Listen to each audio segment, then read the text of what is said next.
Hello friends, my name is Husna and welcome to my channel, The Talkative Barber Batuni Nai. Long ago, a sultan whose name was Shahryar ruled over a large kingdom. बहुत समय पहले एक सुल्तान जिसका नाम शहरयार था बड़े से साम्राज्य पर शासन करता था। रूल का मतलब नियम, ये तो हम जानते हैं, पर रूल का मतलब शासन करना भी होता है। रूल मतलब शासन करता था। His queen was a good storyteller. उसकी रानी एक अच्छी कथाकार थी, यानी कहानी सुनाने वाली अच्छी थी। Each night she would tell a story to the king. हर रात वो राजा को एक कहानी सुनाया करती थी। She narrated ancient Persian and Arabic folk stories. वो प्राचीन फारसी और अरबियन लोक कथाएं सुनाती थी। एंसेंट का मतलब होता है प्राचीन, पुरानी। इसको पर्शियन पढ़ते हैं, कई लोग इसको पर्शियन पढ़ देते हैं, पर ये गलत है। इसको पर्शियन पढ़ते हैं, यानी फारसी। This is one of the stories from the Arabian Nights. ये अरबियन नाइट से ली हुई कहानियों में से एक है। चलिए अब स्टार्ट करते हैं। Read this story about a man who cannot stop talking. ये कहानी एक आदमी के बारे में पढ़िए जो बात करना बंद नहीं कर सकता है। In the city of Kashgar lived a barber who was a great talker. Kashgar के एक शहर में एक नाई रहता था जो एक बहुत बड़ा बातूनी था। Once the Sultan called the barber to shave his head. The barber started talking non-stop instead of shaving him. The Sultan got angry. एक बार सुल्तान ने बार्बर को अपना सर मुड़ने के लिए बुलाया, या बुलवाना भी हो सकता है। कॉल का मतलब बुलाना या बुलवाना दोनों होता है। बार्बर ने सर मुड़ने के बजाय नॉन स्टॉप बात करना शुरू कर दिया। सुल्तान गुस्सा हो गया। When are you going to stop talking and begin to do your work? तुम बात करना कब बंद करोगे और अपना काम कब शुरू करोगे? The barber replied. बार्बर ने जवाब दिया, You do me an injury by calling me a chatterer. आप मुझे बातूनी बोलकर जख्मी कर रहे हैं। For everyone says I am very quiet. क्योंकि सारे लोग कहते हैं मैं बहुत खामोश हूँ। I have 6 brothers whom you might call chatterer. मेरे 6 भाई हैं जिन्हें आप बातूनी कह सकते हैं।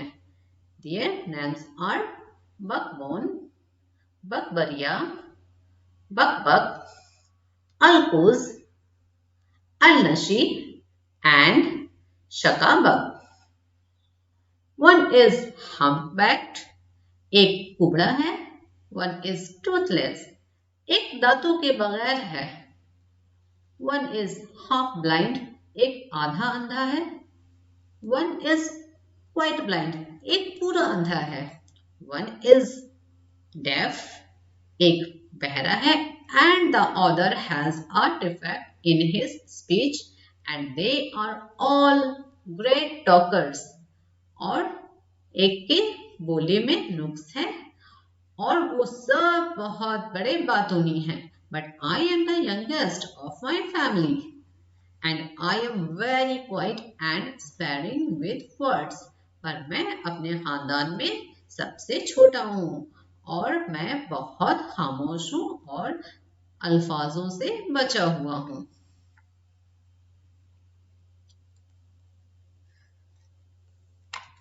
Give him 3 pieces of gold, the Sultan cried, losing all patience and sent him away. I will not be saved today. उसे 3 सोने के टुकड़े दे दो और रुखसत करो। सुल्तान ने अपना सारा धैर्य खोकर कहा, मतलब चिल्लाकर कहा, क्राइड चिल्लाकर कहा, पुकारा, किसी को ऐसा पुकारा जोर से, तो उसके लिए भी क्राई होता है, तो क्राइड मतलब पुकारा। I will not be save today, मैं आज नहीं मुड़वाऊंगा। My master cried the barber, barber ने भी जोर से पुकारा, मेरे आका, it was not I who came to seek you, it was you who ordered me to come, वो मैं नहीं था जो आपको ढूंढता हुआ आया, वो आप थे जिसने मुझे आने का हुक्म दिया। So I will not quit your house till I have set you, तो मैं आपका घर तब तक नहीं छोड़ूंगा जब तक मैं आपका सर नहीं मोड़ देता। He then began narrating another story. उसने फिर दूसरा कहानी सुनाना शुरू कर दिया, which lasted half an hour, जो आधे घंटे तक चला। Stop making your fine speeches and let me go quickly. अपने अच्छी तकरीर को बंद करो और मुझे जल्दी जाने दो। I have an affair for the greatest importance. मुझे मेरा एक बहुत ही अहम मामला है। I have to go out at noon, said the Sultan. मुझे दोपहर में जाना होगा, सुल्तान ने कहा। When he saw that the Sultan was really angry with him, the barber said. जब उसने देखा कि सुल्तान सच में गुस्सा हो गए हैं, बार्बर ने कहा, ओ master, do not be angry, I will begin to save you. Saying this, he washed the Sultan's head and began to save. ए आका, गुस्सा ना करें, मैं आपका माल बुनना शुरू करता हूँ। ये कहते हुए उसने सुल्तान के सर को धोया और मुड़ना शुरू कर दिया, यानी शेव करना शुरू कर दिया। But he had not touched him even 4 times with the razor when he stopped and said.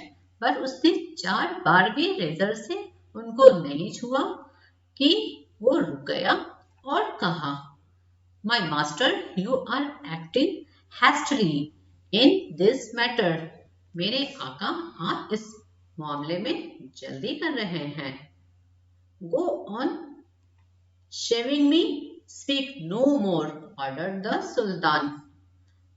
मेरा बाल मुड़ना शुरू करो, मजीद मत बोलो। Be patient, said the barber. सब्र करिए, बार्बर ने कहा। Perhaps you have not considered well what you were going to do. शायद आपने अच्छी तरह से सोचा नहीं कि आप क्या करने जा रहे हैं। Perhaps में भी आमतौर पर लोग यूज करते हैं, लेकिन perhaps का मतलब ये शायद होता है। I wish you would tell me what this matter of great importance is all about, and then I will give you my opinion on it. काश आप मुझे बताते ये एक इंतहाई अहमियत का हामिल मामला क्या है, और फिर मैं आपको उस पर अपनी राय देता। Finish shaving at once, the Sultan exclaimed. मुड़ो, सुल्तान ने कहा। एक्सक्लेम्ड का मतलब होता है कि थोड़ा जोर से बोलना, अचानक से जोर से बोलना, इसके लिए एक्सक्लेम यूज होता है। एक्सक्लेम्ड मतलब कहा, यानी थोड़ा जोर से कहा। But instead of doing this, the barber left the sultan half shaved to go and see what time it was। पर बार्बर ने सुल्तान का आधा सेव करके उसे जाने और देखने के लिए कि क्या टाइम हो रहा था छोड़ दिया। My patience is, the Sultan cried। मेरा सब्र अब जवाब दे चुका है, सुल्तान ने कहा, यानी थक चुका है भी कह सकते हैं।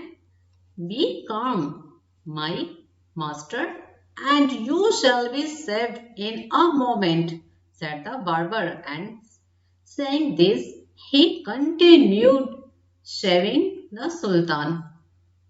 पुरसुकून रहिए, यानी ठंड रखिए जिसे कहते हैं, मेरे आका, और आप कुछ ही क्षण पलों में सेफ हो जाएंगे, यानी मोड़ दिए जाएंगे, बार्बर ने कहा। और ये कहते हुए उसने सुल्तान का मुड़ना जारी रखा। But while he was doing this, he could not help talking। पर ये करते हुए वो चुप नहीं रह सकता था, नहीं रह सका।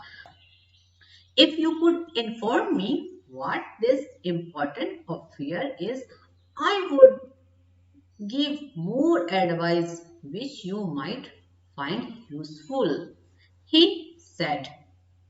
अगर आप मुझे बता दें कि ये अहम मामला क्या है तो मैं मजीद मशवरा दूंगा जो आपके लिए मुफीद हो सकता है।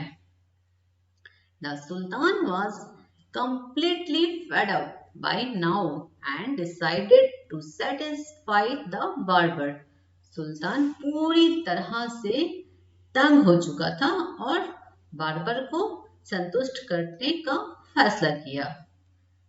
He told him that he was giving a feast to some friends at noon, which was why he was in a hurry to leave। उसने कहा कि उसने कुछ दोस्तों को दावत दिया है और ये कारण है जिसके लिए उन्हें जाने की जल्दी थी, यानी जल्दी है। अब वो उस वक्त है कहाँ, लेकिन पास्ट की कहानी है, तो जब इन डायरेक्ट स्पीच में है तो इसकी जगह पर वाज होता है, इस लिखेंगे तो फिर गलत हो जाएगा। When the barber heard the Sultan mention a feast, he exclaimed। जब बार्बर ने सुल्तान को कहते हुए, जब उसने सुना फीस्ट के बारे में, दावत के बारे में, फीस्ट का मतलब होता है दावत, दावत के बारे में, वो उसने कहा, यानी अचानक से जोर से कहा, That reminds me, मुझे याद आया, yesterday I invited 4 or 5 friends to come to my house today। मैंने कल अपने 4 या 5 दोस्तों को आज दावत पर बुलाया है। But I had quite forgotten it and have not made any preparations for them। पर मैं पूरी तरह से भूल गया था और इसके तैयारी के लिए कुछ भी उनके तैयारी में के लिए कुछ भी नहीं किया। The Sultan, who was at the mercy of the barber, was ready to do anything to be rid of him। सुल्तान जो उसके लिए दयावान था, उसे जाने के लिए, उससे छुटकारा पाने के लिए कुछ भी करने को तैयार था। रीड मतलब छुटकारा पाना। Be quick and finish your work, the Sultan replied, and you shall have all the food that has been prepared for me today। जल्दी करो और अपना काम खत्म करो और ये सारा खाना तुम्हारा हो जाएगा जो मेरे लिए तैयार किया गया है, यानी मेरे लिए मैंने जो दावत दिया उसके लिए जो तैयार किया गया है, यहाँ पर उस सेंस में मेरे लिए है। Please show me the food so that I may judge if it is enough for my 5 friends। बराहे करम मुझे खाना दिखाइए कि मैं फैसला कर सकूं क्या ये मेरे दोस्तों के लिए, 5 दोस्तों के लिए काफी है। I have enough food for you, the Sultan exclaimed. मेरे पास तुम्हारे लिए काफी खाना है, सुल्तान ने कहा. But he ordered that all the food prepared for his feast be brought in. पर उसने आदेश दिया कि सारे तैयार खाना को, दावत के लिए तैयार खाना को लाया जाए. The barber looked over the food and said, "This is very good, but I shall want some fruit for the dessert also." ये बार्बर ने सारे खाना को देखा और कहा, ये बहुत अच्छा है, पर मुझे मीठे के लिए भी कुछ फ्रूट्स चाहिए, कुछ फल चाहिए. The Sultan, in desperation, since he was half-saved, ordered that the fruits should also be brought in. सुल्तान असहाय होकर, डेस्परेशन यानी असहाय होकर, हालांकि यहाँ पर सिंस का मतलब हालांकि है या जैसा कि भी कह सकते हैं. हालांकि वो हाफ सेव था यानी कि आधे तौर पर मुंडन किया हुआ था. उसने आदेश दिया कि फलों को भी लाया जाए.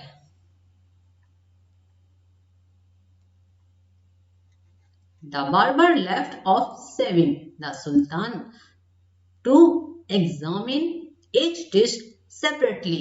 बार्बर ने शेविंग करना छोड़ दिया और हर एक डिश को अलग अलग परीक्षण करने लगा. सेपरेटली यानी अलग अलग, सेपरेटली यानी अलग अलग, एग्जामिन मतलब निरीक्षण, परीक्षण. This took up half an hour. इसमें आधे घंटे लग गए. The Sultan stamped his feet impatiently. सुल्तान ने बेसब्री होकर पैर को पटका. But the barber did not hurry. पर बार्बर ने जल्दी नहीं किया.